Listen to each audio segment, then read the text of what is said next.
Hi guys, I'm Dan. Welcome to Bootstrap tutorial. In this video, you'll learn about buttons in Bootstrap.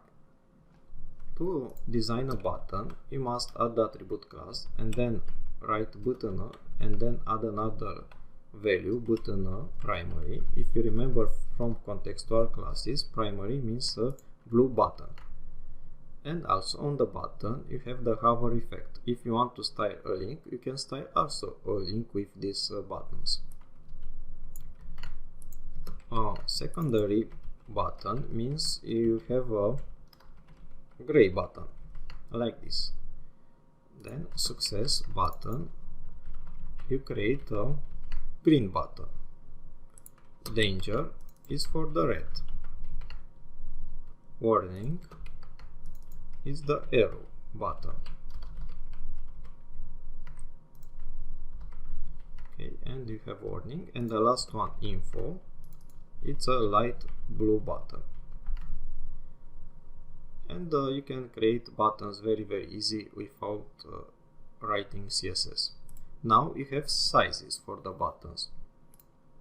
For example, if I choose this button success, I can change the size and I can write button SM and I have a small button. If you observe, this one is more small, smaller. Now if you want a bigger button, just write button LG and you have a large button. You have also states for the buttons. One state it's active.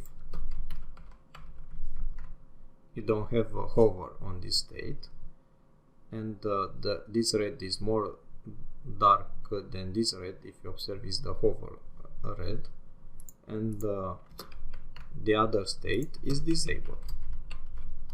Disabled means you cannot click this button. And also you have outline button. Between button and the contextual class, just write outline,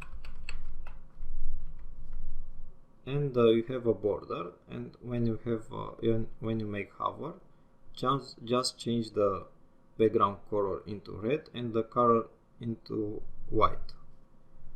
And let's create the last contextual class, which is warning,